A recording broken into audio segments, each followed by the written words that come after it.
To be continued. 3 little words that hold the secret to the next great story. 3 words that will thrill you, confound you, give life to new possibilities. Every variation of To Be Continued is a promise of adventure, a promise of excitement, a promise of unseen wonders and unexplored worlds. A promise that every issue you read makes you a part of a never-ending journey, and behind every page there will be an unopened door waiting for you. This story to be continued at your local comic book shop today. Visit comicshoplocator.com today.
Everybody, it's been a crazy day here. We've had a signing and lots and lots of visitors, so we're excited about this week's Minute to Skim It because there's so many good books we got to read. Just give you a heads up, just because it looks like it's an industry-wide snafu. Your LCS might have only gotten part of their diamond shipment this week. My guess is because the stuff that's being sent from printers to Diamond, some of it is being delayed just because of printing and waiting for paper and all kinds of things. So I think they got out what they could to us today. So if you go into your LCS and you're like, this for sure came out today, it's got a release date and it's not on the rack, it's not your LCS's fault, I swear. I mean, honestly, if you're still surprised at this point, if this is your first time being surprised that your comic that was supposed to come out got delayed, you have been incredibly lucky and you should probably go buy a lottery ticket, because if you've never had a book delayed in this whole time, you're really lucky. It's true. And I apologize, I usually sit on the other side, so Bean is now Miss Jen. Yes. Temporary Miss Jen. That's right. And just in case it's your first time logging in to watch Minute to Skim It, we've been doing this every single week for 6 years or more at this exact same time, always on Tuesday night, so you guys can know exactly what is going to be on your shelves at your LCS. And it's spoiler free as much as we can. Sometimes we give you a little bit of a hook to make sure you pick up a thing, or we'll tell you that it's a first appearance or a death or something. We know that sometimes that seems very spoilery, but sometimes the book itself might not be obvious that you should pick it up. We don't want you to be like, hey, Miss Jen and Bean didn't tell us that we should get this book and it was going to be hot and that it was important to my life. By the way, if you haven't voted yet, please vote. Even Skull Squids vote. And so should you. All right. I don't even know who should go first. Let's go. You had lots of good Marvel stuff. In honor of our guests today, yes. Garrett Gunn and Dr. Christy Blanche, and the amazing work of Kit Wallace and length on the beautiful lettering for this book, Christmas Caroline. I don't want you to be confused by this book by saying, man, this book must have supposed to have been coming out at Christmas time and they fouled up. Silly those guys. It's not true. This has actually been slated to come out in February. So, and I realize it's the 1st of March, but you know.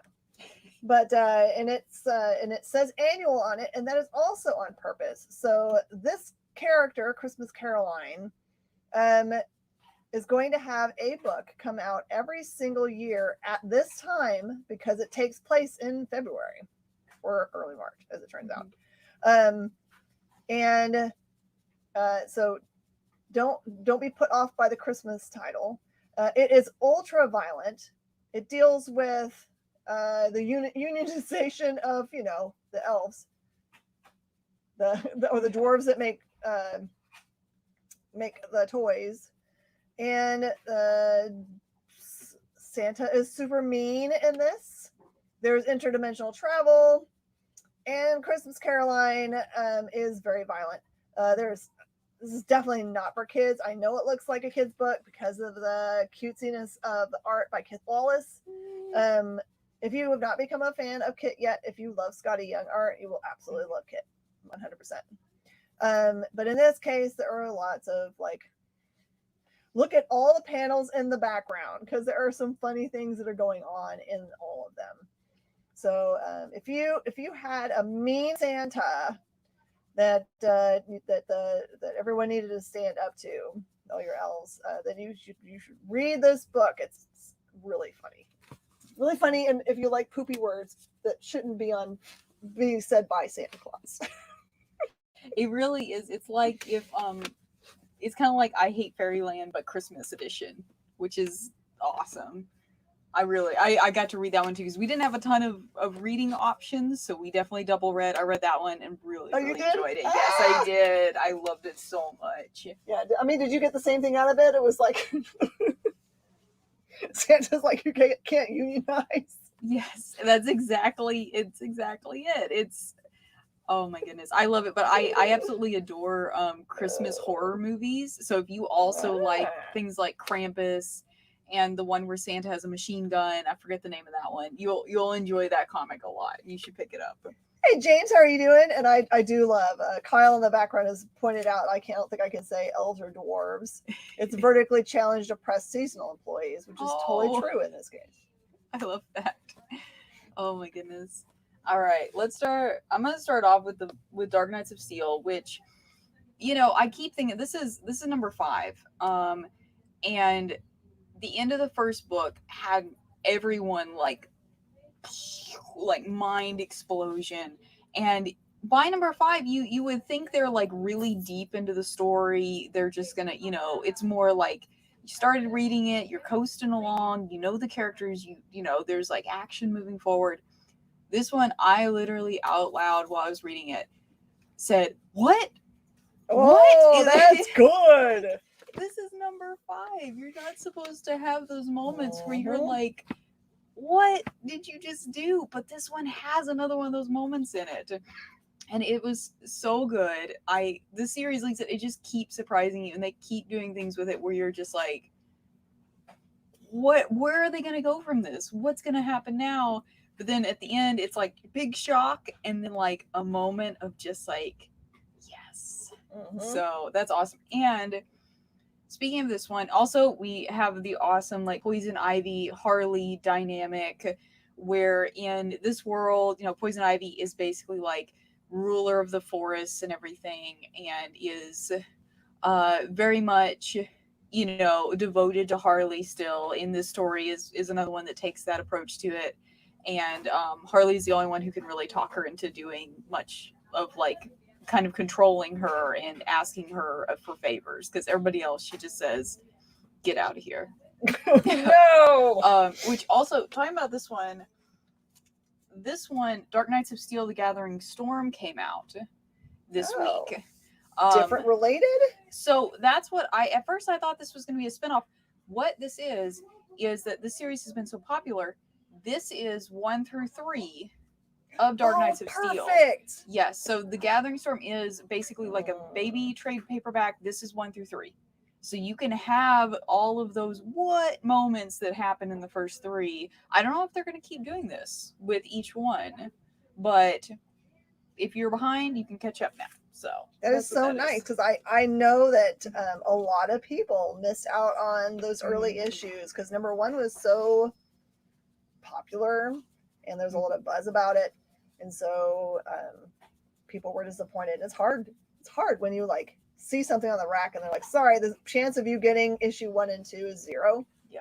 It's like, well, I guess then the rest of the series is dead to me.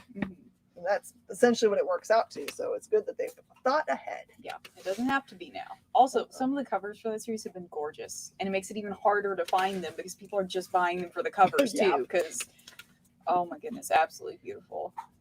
All right. Just when I thought Donny Cates couldn't surprise us anymore. So if you remember, spoiler if you've not got to read the issue before this, so just go la la la la la and put your fingers in your ears for a second.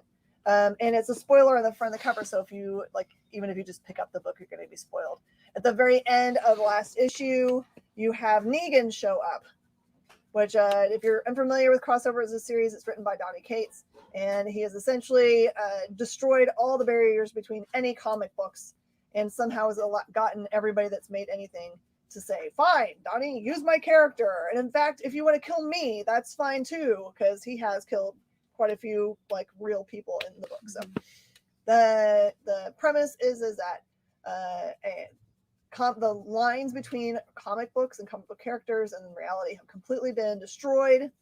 You've got a couple of main characters. One is a girl that worked at a comic book store and kind of got drawn into this whole helping this little girl who got caught outside of the domed area in which they have kind of imprisoned all of the people that are supposed to be comic book people instead, because it would be dangerous if you had superheroes flying around or supervillains too. So you've got that part of the story, but now you've got this other part where they're trying to figure out all these characters that are out and loose and what are going on, and they've captured Donny Cates and are interrogating him. What in the world are you doing, and why is all this stuff happening? Why are these characters going out doing things that they should not? And so in the very end of the last one, Negan shows up, and you're surprised immensely because you're wait a minute, okay, well, this kind of makes sense. It's an image book, and it's an image character, so sure, why not? But there have been many other characters that are not from any of those things. And all those characters are still in play. They're still a part of this storyline. So I'm not going to tell you any more about this issue. I'm just going to lead you up to where this one starts, because immediately you find out that Negan is after a specific real person to kill. And that interplay and exchange between those two, the character and the person, is to die for. And this, as far as I can tell, just for me, there's never been a more meta thing written, honestly. Thanks, Donny, for making every single time we pick up this book just an adventure and a joy. And so you said they're interrogating Donny Cates in there, so it's him writing about himself getting interrogated. Yes. That's crazy. Oh my He even goodness. goes through a hair change in this issue because it says it's too he makes a reference to something else. It's just oh my gosh. Oh goodness. It is a joke about his hair also. Donny Cates owes you pizza, probably many people. Oh my goodness. Oh, and there's a sweet thing in there also. You get to see there, pay attention in one of the panels. There's a bunch of papers flying around, and if you look carefully, one of them is an image. It's a photograph of him and his woman. Oh, just cuddling, so it's so cute. That's awesome. Have a good day. Alrighty, and now probably for one of the most hyped. I don't know. This is probably the one I was most hyped for to come out from DC this week is Batman Killing Time #1. This is a brand new story. It is very, very classic Batman, and it's also all the baddies are bad. I know that DC's been playing a lot with the bad guys kind of in Selena Kyle actually being good and kind of helping Batman and everything. But this is a really classic baddies being bad, Batman fighting them story. And what's really cool and was really fun about this one is that this first comic is completely set up like a heist. It's got the Stephen, there might be some of the times side. Where it's doing the timestamps, and it's Stephen. They're on the other side. Oh, other side. Sorry. So it's doing timestamps, 4:17 p.m. Selena Kyle enters the residence, and then it's 24 hours earlier. It's all this setup to this heist they're doing it. And also there was a lot of books where I was in this one I didn't say out loud, but in my mind I was just like, what's in the vault? And as soon as you read this, you're going to understand and also be like, what's in the vault? It's like not what's in the box, it's what's in the vault. I don't think it's a head. It might be Gwyneth Paltrow's head. I don't know. But we don't know. We have to keep reading to find out. How meta would that be? Yeah. And also Batman's not in this one very much. Like, it's mostly the bad guys heist movie style happening, which I'm not mad about. Really enjoy it. Your mom likes classic Batman. I love it. Yes. I know. I'll have to pick this one up for you, Mom. Oh my word, who posts this? Batman killing time number 1. Batman twiddles his thumbs for 22 pages. It really is. Yeah. Oh no. It really is. Well, he can take a day off. He can take a nap. It's allowed. It is allowed. Although I don't want to read a comic book about it, honestly. We can just assume that happens. Yeah. It's just like I assume that all superheroes go to the bathroom, but I don't need to see it either. It's okay. I believe they did that real fast, right before the scene I'm reading. Batman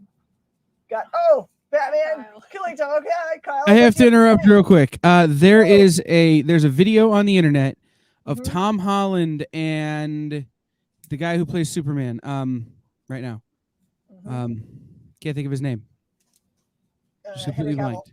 Henry Cavill on a talk show talking about the zippers you put in superhero suits so that you can easily go to the bathroom, and how Henry Cavill had to negotiate for a zipper, and Tom Holland didn't know he could.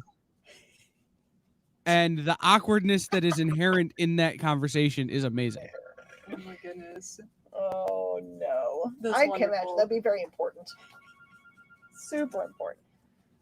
Let's see. Okay, Dynamite never dies. Oh, we had that one. Okay, so this one, these kind of crazy series, like I think this got pitched to Mr. Barucci at Dynamite.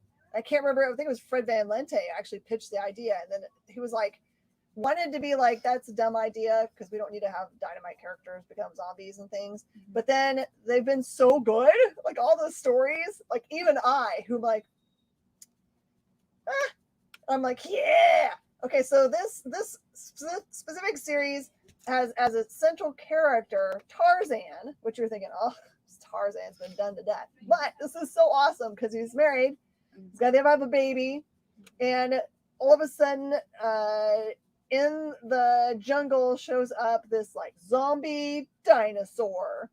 And so it's literally him trying to figure out how to teach the animals, tell the animals of the forest not to bite the zombie creatures or they will become zombie creatures themselves. And he ends up being helped by, who are the people that show up? Vampirella and Red Sonja, maybe? But it's evil Red Sonja. Evil Red Look at her. Sonja. Look at her on the cover. That's right. Oh, she's There got the we go. glowy eyes. Yeah. And she's carrying around like a Mr. Like the Smiley from the Chaos comics is a sword. So good. Yeah. Oh my goodness. I didn't pick that up at first. I was just like, oh, what a cool sword. And then I was like, oh, Smiley. It is by its description a ridiculously silly idea, but it reads so good. Yeah, it was Evil really Ernie fun. as a sword. No, And I think it's Smiley. I'm not sure who the one character is who that Tarzan first runs into. I don't know what that character's name is. But I'm not a big. I kind of took her as being just an extra character that shows up. Okay. I didn't know. Yeah. Maybe she's important, but I don't know. All right. Let's. Ooh, what am I doing next? We did a lot of crossover reading, but I think this is one of my last two that I just read, and this one is Manor Black, Fire in the Blood #2, which Kyle helped me find a PDF for it, so I got to read this one because it's one of the ones we didn't get from Diamond this week. But this one's really fun. Actually, I think I know that I reviewed on the show the first one, and I didn't even realize that this had already been a full series, and then this is Manor Black, Fire in the Blood, a different series, which is good because it shows that you can just pick this up and you don't have to have read the first series to know and enjoy this. Because I've been absolutely loving. I was so excited when I saw that I could read this one this week because this one you continue on with these sort of dual stories they're telling, where it's in the present, and then it's also going back in the past. And one thing that I enjoy about the series is that, to show you that it's like both stories, is it goes in between being in color and being in black and white. So the past is in black and white, and then the present is in color, which helps me a lot because sometimes, especially reading fast, I get mixed up. And especially with characters who are all related, and the art is so well done, you actually see that these characters are related. You see the family resemblance in them, and it's a multi-generational magic wielding family. And you start getting more and more information about, in this one, about the history and where fire magic, like fire blood magic, comes from. And it is so good. I don't want to talk about the details too much because it's definitely one of those where you can get spoilers, but this is a really good one. It reminds me a lot of those like fantasy novels, of where it's like, oh, the magic users, but they're in the real world, but they're also using magic at the same time. And it's so good and such a fun book. It's definitely been one. I want to go find the first series now of Men Are Black. Now I feel like I have to like go back and make sure I'm not telling a lie, because Kyle seems very specifically sure, and so he's probably right. So let's look. Yeah. Maybe I've misunderstood who the sword is. Oh my goodness, the last page is so spoilery. I've never seen so little body left in a character that dies. Other than maybe dust. Yeah, it was just like wisps. Let's see. You want me to? Okay, it literally says Smiley the Sword. So there. So there, Kyle. There's something about me that's like so broken that like I can't let it go if I think I'm right about something. I don't know what's wrong with me. I think it also like poured over into my son, because when he was much younger, if you tried to like ask him if he was really telling the truth about something, he would get so angry, like over the top angry. Mm-hmm. That's when you knew that he was really telling the truth, because he could not fathom someone not believing something he was telling the truth about. You only typed that once, right? I know. You only typed it once and it comes out 4 times. I don't know why I'm opening this up. This one is X-Men 9. Oh, there's a lot of bloodiness there at the council. Okay, so X-Men 9. Man, there is a lot of stuff going on. So you've got, this is the Hickman run. So we're still working with the stuff that's going on in Krakoa and Araka, I think. I can never remember how to say the other island's name. The one that's, I believe that's Mars. But you've got this organization that has set it up. It's a human organization that set itself up to be completely trying to take down the mutants that are the ruling class of Krakoa, of course. And they're, I don't know, I think they're trying to be secretive about who they are, but the council itself meets in this book to try to take a vote to say whether they're going to actively go after this organization that's creating problems for them. And the voting is very interesting, because you've got mutants that are voting for going after them, ones that are going at saying no, and a great many of them that are abstaining, which is not helpful. Get off the council, like, vote or get off the pot is what I say. But as I my voting sticker, vote, dagummit. Yeah. But vote or shut your mouth for all of the entire year about the things that you didn't vote about. That's what I have to say. It's your right not to vote, but also to be quiet. And so this is like so intense about what's going on. And it also furthers this other storyline. Storm has been talked to by planets before, and it's no different now. The planet of Araka is talking to her, and as is some other biological parts of it. And that storyline moves forward in a really cool way. So if you have been walking away from X-Men or you have a hard time finding them, track down that first trade paperback that came out for it and catch up, because the storyline has been laid out by Hickman is so important going forward for everything. It's touched every single title, and like we even get another, like Marauders #1 comes out soon, so you're gonna retouch on those piratey X-Men. I'm sure it's going to be part of the storyline too, so it helps you understand everything that's going on if you do. Done. Alrighty, let's see here. Okay, How'd you get put up here? Shanice needed it covered, and no one else was available to cover. This is awesome. all right. Back in the domain. So let's see. My next one I'm going to do is, I think, my last DC for the day. Yep. So this is War for Earth 3, #1. So the thing that you need to know is that if you're reading Suicide Squad, you need to pick this one up.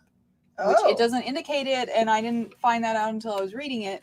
But I don't keep up with Suicide Squad because I believe this is taking place in between Suicide Squad #12 and #13. And so it told me that. I don't know if everybody who picked up Suicide Squad #12 knows that or picked up on that. You know, because it's, you know, you kind of go blind to like the ads and the like, you should get this because they always tell you should buy more comics.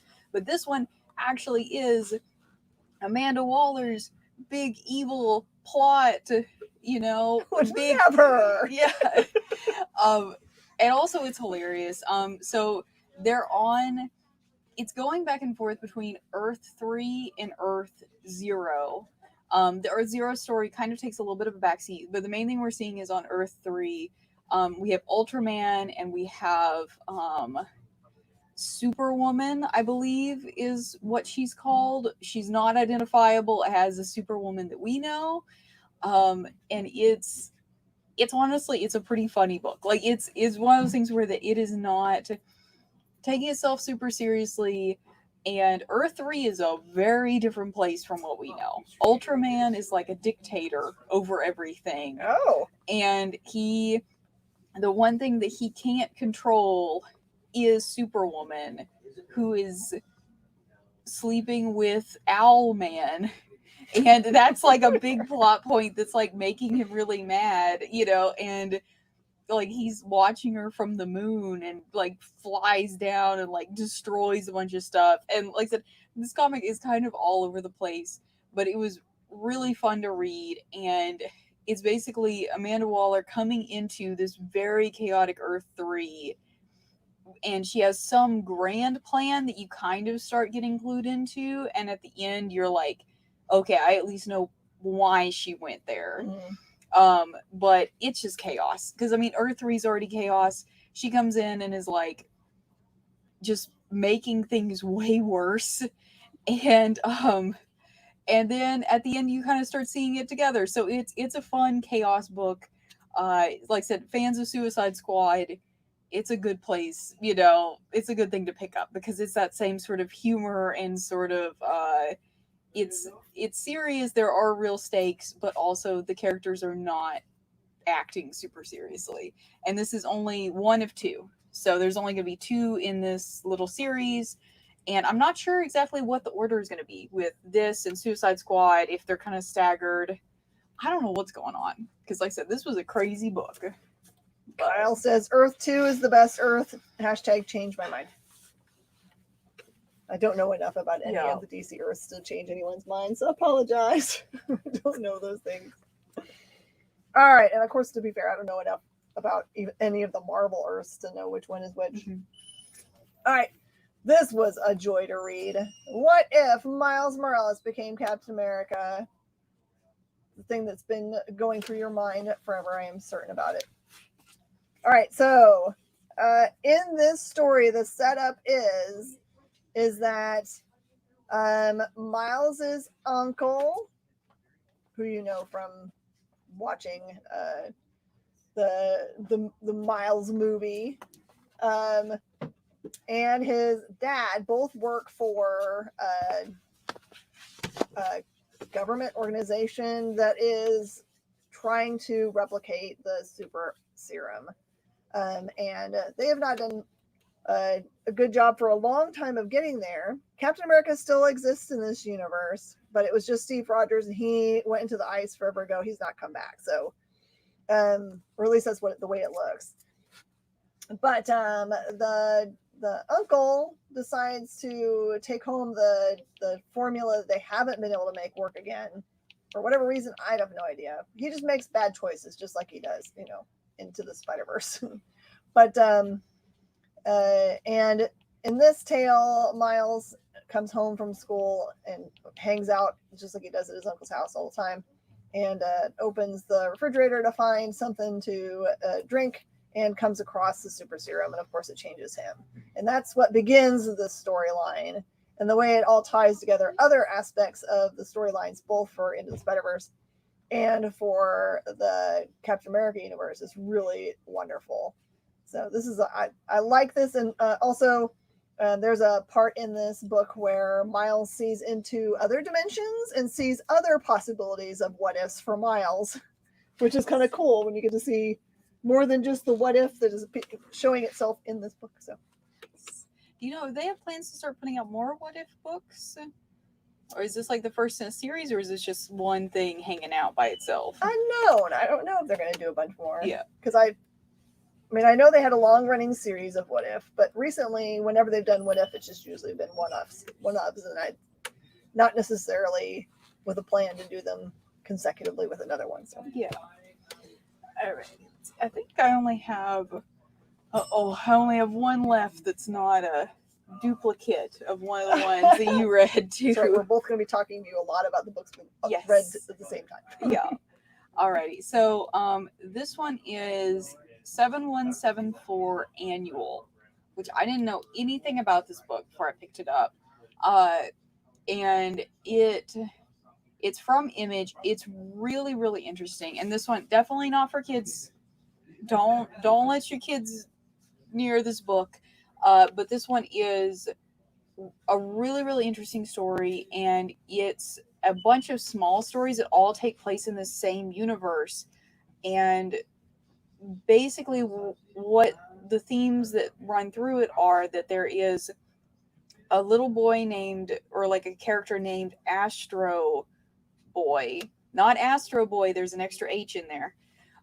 And no copyright.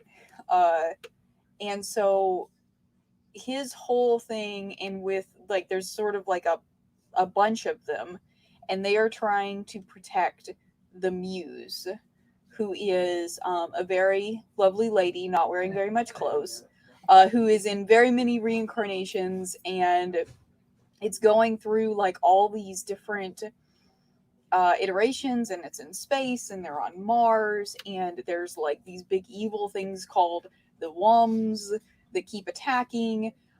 This one is definitely one of the ones where you're reading it. It's got cool story behind it, and like a cool world you're immersed in, and the art's beautiful. Like you can see from the cover there what this art really reminds me of, which I don't think it's the same. I'm trying to remember who's the artist who does Girl Scouts. Oh, somebody in the comments is gonna know who that artist is. I cannot think of their name, but that is the art style that it reminds me of. And that's Junipa, right? I don't think so. It looks a lot like Junipa art, but I don't know if that's Junipa art. Mafut? Oh, maybe Ma. I don't think I'm getting that name. I'm very bad with names, so somebody help me out and drop it in the comments, because it's like right there. I think they're right. But so then, like I said, this one is absolutely gorgeous. The art's wonderful in it, and that's really one of those books where you just are reading it, you get immersed in the story through the art. Like I said, it's all metaphors for like the artist and their muse. That's really what this is about. And like you definitely see with it of, the artist like always trying to protect their muse, and things constantly getting in the way and trying to destroy, their inspiration.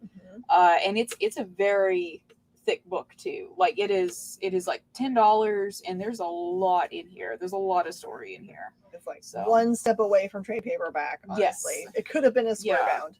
Yeah, no, it is very a really, really interesting book. Like I said, I have no idea about this series, but now I want to know more. So I think that's always a good takeaway. I don't know if I take that one home tonight. So Yeah. Okay. Devil's Reign, Spider-Man. When they're continuing on this crazy story where you have the Kingpin trying to exert control and take more power than he already has as being the mayor. It's been a lot about like other people trying to run against him, but they haven't mentioned that again in the series for a little while. But this one focuses in on this new character, as you can see here, who ends up being Kingpin's son, which I don't know if I've seen the Kingpin's son before to know anything I thought he died. Didn't he die with his mom? Anyway, I don't know. But in any case, he's running around saying he's a Kingpin's son. And this is the Ben Reilly who's been Spider-Man for a while. The government's still trying to capture him. He's also on the run, I think, from Beyond, which is the corporation that he's supposed to be working for. They have got a bunch of stuff in the suit that he's wearing that makes it so that it's kind of like hard for him to do anything because, they can track him and control him and stuff. So take all that together as he's trying to fight this new bad. And it's a great storyline. I'm always happy to read all those tie-ins to the Spider-Man universe. Super cool. Mm-hmm. And then I'm going to throw at you Strange, because there's a new Doctor Strange, new Sorcerer Supreme in town. This is Clea, who's married to Strange when he died. She's pretty peeved because she lost 2 husbands in the span of a week.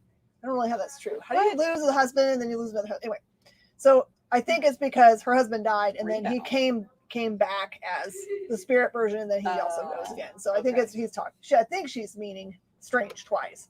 But I could be wrong. Maybe I don't know. She might have had a very, very brief rebound there in the middle. Who knows? Maybe. And so this is her kind of like exerting her control. So her relationship is that she is the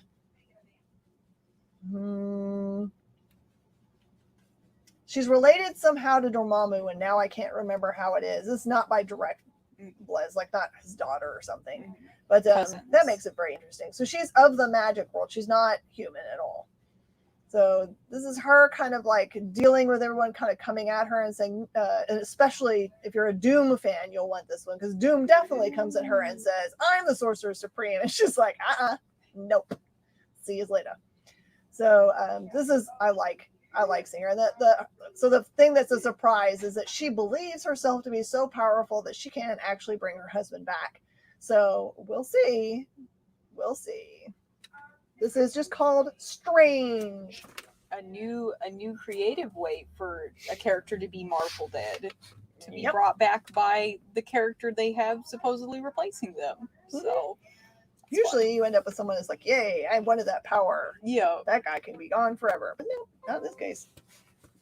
I think we're down to ones we both have read. The duplicates. I want you to do this one as the main person to do that one. If you want, and In His Own Image is the last one that I have read. So if you want to be primary on that one, and I'll ask questions because I feel like you probably, with all your Bible scholar knowledge, maybe got more from it. I will tell you that Loaded Bible, Blood of My Blood, gets a couple things right about things that are related to the Bible. And it's fine. It's clear that it's not meant to be taking any of the characters in it very seriously. It has some biblical verses, starts in Genesis, and then immediately takes a left turn. So just learn not to be offended by things that approach things that are usually strictly taboo as religious figures. Just enjoy a story because it's a story. It's okay. Yeah, this is Jesus There's on Jesus. the front, in with the abs and the armor and the dagger. Yeah, it turns out in this one, it's Jesus, space traveler, vampire slayer.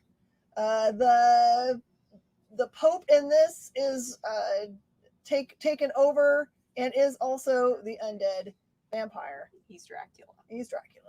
So yeah, it's all kinds of twisted. What else do you have to say about this? it's very Mad Max, because the church is a giant vehicle that's like going around a wasteland. There's a lot going on in that book. That's why I'm glad I think it would take both of us and our heads being put together to be like, what, and it's very good. It definitely leaves you on a cliffhanger of like, what the heck? But also, even if Jesus dies in this series, he probably will come back. We've got some evidence, totally set up for such a thing. Yes. It's like, hey, you know what we could do? We can make Jesus the undead. Why not? Yeah. That would explain all the things. That makes way more sense. And the fact that they have like vampires in full armor that looks like this, but they're from the church and they have like Bible guns. It's wild. It's Kyle's perfect. Source material is 1 explosion, so 1 through 17. I had no idea. Being a Sunday school teacher, I will tell you, I give it a 2 thumbs up for enjoyability. Yeah. Super funny. You're not going to go to heck for that joke. No. That's awesome. I am pretty sure that God has a big sense of humor because he made me. All right. I'll reach over and do this one. So this is In His Own Image from SourcePoint. It has a warning there, warning mature content. This is a messed up book. Yes, it is a very messed up book and is very clearly, and at first I read the first part of this book and then all of a sudden it like shifts. And at first, because I was reading quickly, I did not understand and I had to be like, wait, what? Because it's there's a big shift halfway through. So this is a science fiction book. So it's like one of those things where that maybe you won't know it right off the bat. If you're into science fiction and are okay with some kind of difficult content, this may be the way we can put it. Both sexual and graphic, violence. If you were okay with reading Red Room, for example. Yeah. It is it's science fiction and it's a revenge tale. That's definitely one thing we can say is that so basically in this world it's like super sci-fi, and I'm trying to think of how to talk about this because the first part of it is a guy going to a high school reunion and then getting revenge on all the people that were mean to him or snubbed him, and then I don't think it's too much of a spoiler to say because it happens only a few pages in. It turns out he's in VR and he's in like a simulation, and that's part of like this business that this company does is like virtual revenge, virtual, here is not virtual, but here's a robot. You can do whatever you want to them. Gross point blank sound. Feels like that. Yeah. And it is a robot is created by them and she is not treated well. And I think we're gonna see if this is an ongoing series. I'm not really sure. This could be a one shot. That just kind of is one of those where it like leaves it at the end, where you're like, oh, this could be the dun dun dun. Yeah. But definitely is not. She survives what happens to her and comes back for vengeance. So very honestly, really good story. But like I said, very very graphic. I have to say that that first little bit of the book where it happens at the class reunion, it is clear that the person that they have drawn is the actor from Armageddon that plays like the guy who is the actual astronaut that is in charge of flying the mission. The guy, it looks exactly like him. I don't remember the actor's name, but it's drawn to look a whole bunch like him. If it's not him, it's a huge accident. It is so amazing. Oh no, here's the joke. Yeah, and oh no. Your own soul is angry about this joke. It's so bad, Kyle. Such a bad joke. Hi, Drew. Drew! Oh, when I said I have to say hi, Chip! Because he came on when we were a little talking about things. All right, this one is a single shot book called Salty Seductions of the Salacious Seas. It is, I believe, a telling of a tale that probably started out as it looks like an Irish tale or something. It has the original language kind of like in block form underneath some of the panels. It's all in black and white. It tells a story about two travelers who are just kind of traveling through town and hear about people going missing, and it's all been attributed to a selkie or a mermaid. And then it goes into this whole lore of the tale of what's going on, and it crosses over into the real world of the people that are trying to hunt down these missing people, or the tale of the missing people. And it's just so fulfilling. It's such a great, sweet, love story. It'll make you feel so happy for reading it. And since it's a single shot, you don't have to get married to a whole bunch of money. It's just buy this book and enjoy it for what it is. And I highly recommend it. And it is a book that has the word seductions in it. Is it like a racy sort of book, or is it sort of drawing you in with that? And no, it's not. This is not like one of those other books that we've had that we're telling you like you have to like hide it. It is mostly. I tell you, the twist is that the name of the book actually shows up again on the last page, because it is a story that's being written by the character you meet at the very beginning, and the discussion at the end is like, what would we call the story if we were going to regale other people with the actual tale? And they were like, we'd have to name it something that people would want to pick up. This title. So it's one of those cool meta things. And I'm pretty sure as soon as I did pick that book up, I was like, oh, salty seductions of the salacious seas. Because, of course, it just lends itself to being said like that, And it's funny that we have other books that we've had to be like, okay, don't let your kiddos get into this. And then the one that has seduction in it it's fine. It's like salty and seduction if you were like from the Victorian age, I guess. that's what. And then just pay attention, because there are some books that are out this week. I don't think these are new. I know I picked those up. Trade paperbacks for the manga of Tarot Cafe. A really big, thick volume 1. Oh, I see good stuff in this pile. Oh, something you guys might not have picked up from our friends at Source Point Press. This is an amazing trade paperback series for a series called Suicide Jockeys, which I'll read you the pitch so that you can like kind of be like, oh man, I don't know why I didn't read the series.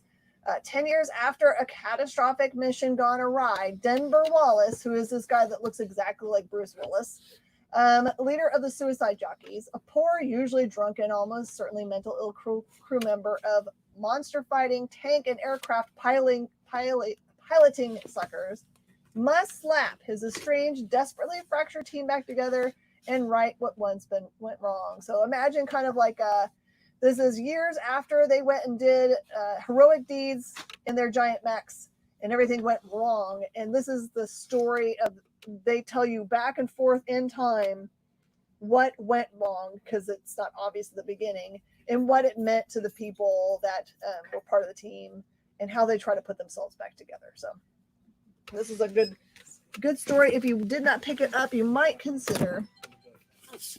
Also, for you folks that have young ones in your family and are big fans of Max and the Midnights, this is the new book that releases this week, The Tower of Time, which is the third in the series. You don't have to go back very far to get all of them.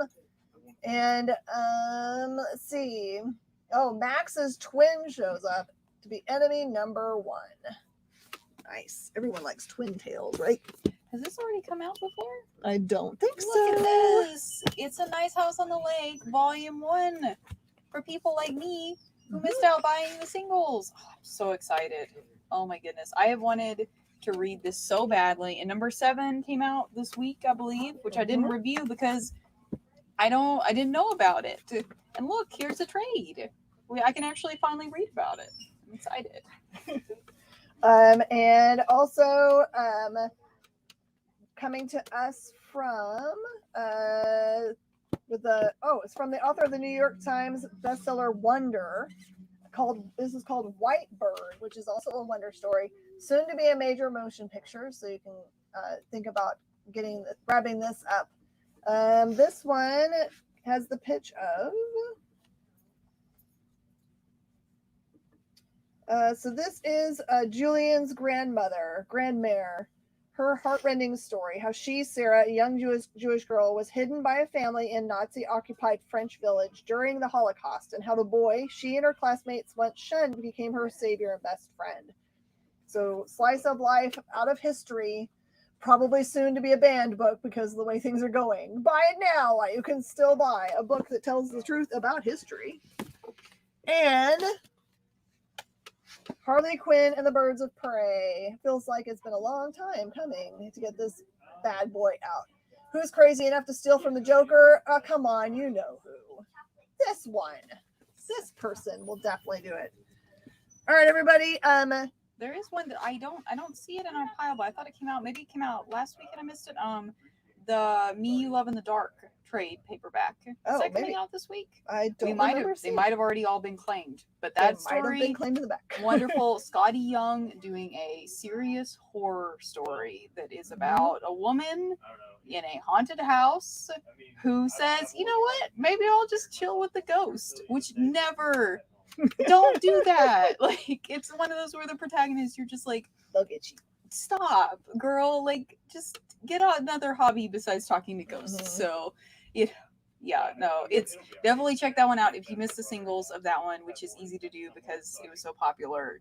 Get the trade. Maybe we'll look in the back one more time and make sure that we don't miss it. So if you liked any of the books that we reviewed this week and you're thinking to yourself, I want that, make sure you spend the next half an hour or so going and typing in an email or calling your local comic shop and making sure that you put it on your list so that they have a heads up about it.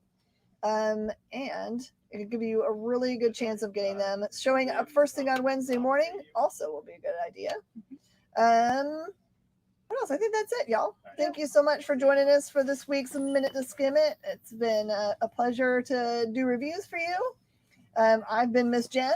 And I'm Bean. I'll see you guys next week. Bye.